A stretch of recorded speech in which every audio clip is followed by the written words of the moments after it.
It's Jay Watt from SRMMA.com. We had the pleasure of finally running back into Benito Lopez, Golden Boy. You were fresh back off your trip training with Greg Jackson in New Mexico.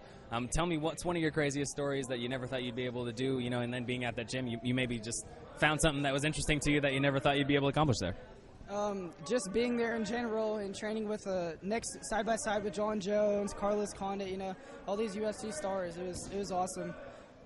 Yeah, that's probably one of them for sure. Well, being an amateur, I mean, what did it mean to be around those guys that have been on that pro status for a long time, especially guys that have been in UFC for a while and they've been able to handle that scrutiny, that media? I mean, what did that kind of rub off on you?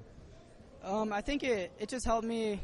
They definitely kept me humble there. They're tough, but it just showed me what the higher level media is like. You know, I went to the expo with them in Vegas, and they're my buddies. They're all my friends and teammates. I see them every day, but when we're out there in public, they're getting swarmed, and you know, they couldn't walk without getting pictures taken or autographs. So it was awesome. It was cool to see that. Well, you know, being undefeated, being on the road that you are, now you got that kind of training. I mean, have you been able to take that knowledge and put it into your life plan as to what you want to do in MMA? Yeah, of course. I've always known what I want to do. I want to be the UFC champ someday. Hopefully I will be. I'm going to keep working hard for it. Yeah, I mean, that's all it is. I just want to be in the UFC, always have been, and that's my goal, and I'm going to keep working for it.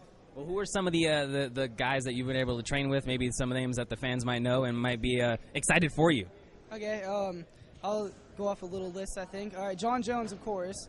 Carlos Condit, Clay Guida, Eric Perez is one of my good friends, Goya. Kyle Noak, one of my good friends. Diego Sanchez, we were pretty good friends too. And then Frank Mir, Travis Brown, Cub Swanson. Wow, I like that guy. Yeah, the list just goes on. There's Aaron Riley. There's a few other guys. I can't pop to my head right now, but there's a lot. Well, technique-wise, you know, you seem pretty solid in this region. You've been able to pretty much manhandle anyone you've been in the cage with. Now you got that extra training. I mean, what would you say would be some of the tools that they helped you put into your toolbox? They definitely helped me everywhere. I'd say they helped me a lot. Greg Jackson, that guy's like a science of MMA. Like, he's like a scientist, I swear. I learned techniques everywhere, but I'd say probably my grappling got the most strength. Well, for fans that are interested in checking out fights in the future, I mean, what's your game plan for the rest of the year now that you're back? I don't have no game plans right now. Me and my manager are working on that, but I'm really, really excited to get back in the cage, show off some of the things I learned, because I learned a lot out there. Well, last thing, any thanks or shout-outs for the trip? You know, any people you'd like to give thanks to for your time down there? Yeah, I'd like to thank Coach Greg Jackson, Mike Winklejohn, and Joey Villasenor.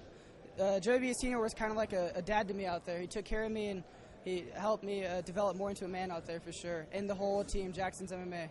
They're awesome. You can find more coverage at SRMMA.com. Benito, the Golden Boy Lopez, you'll be able to find more of him later on this year. Check SRMMA.com.